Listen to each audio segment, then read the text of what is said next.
Hello there, and welcome to the revision of my Fire Emblem Radiant Dawn tutorial. I'm updating the previous run with new strategies, and I'm attempting to give better commentary. We'll see how true the second part is as we get right into 1P. So, once we start, we're going to be wanting to mash the start and B button once we start. We're skipping cutscenes and declining the tutorial prompt that the game gives right away. So after we decline the tutorial, we're going to be holding down on the D-pad, and we're going to be holding down on the D-pad along with the A button.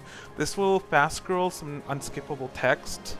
And after that, we are going to be starting to mash the start button and the three face buttons, A, Y, and X. By mashing these, you can mash through player phase and enemy phase transitions.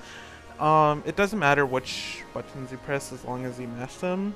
So, time starts once you select an empty save. So, let's get right into it. I'm going to start by mashing start and B. Hold down in A.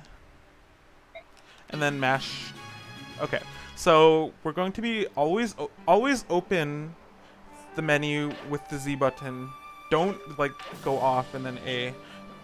Always open the menu with the Z button. So 2 down to options, and we're going to be setting these settings. So the easiest way to memorize where auto entrance is, once you start scrolling down and see the A button, it's the second option down.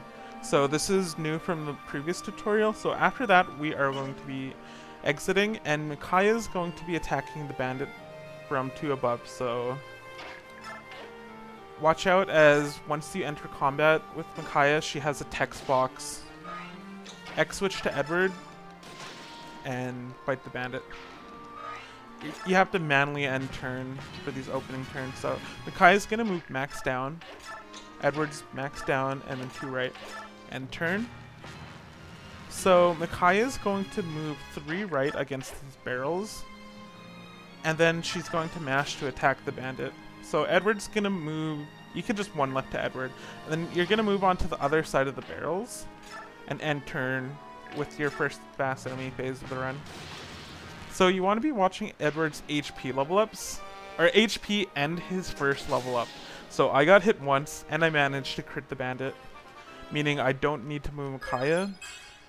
And I got a point of defense. This is just all sorts of weird.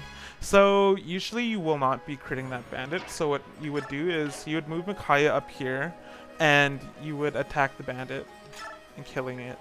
So you really need to pay attention to Edward's HP and defense right here. So say I'm at 11 HP and I gained a point of defense. Edward can survive 2 hits from the boss, since the boss does 6 damage to base Edward.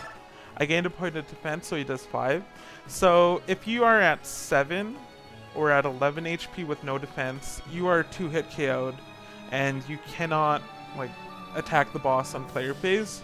So what you would do is you would park Edward in front of the boss. Here, I'm able to attack him freely on player phase since I survived. So after this, you are end turn. Okay, that is a good crit. So let's say I didn't get the Wrath crit. You would use Micaiah to chip the boss, and then Edward would be able to finish him off. So at this point, you want to be watching Edward's level ups. Okay, I got 1 speed and 1 strength. That's workable for next map. And with that, that's 1P. It's probably the most luck-based part of the run, and yes, alrighty.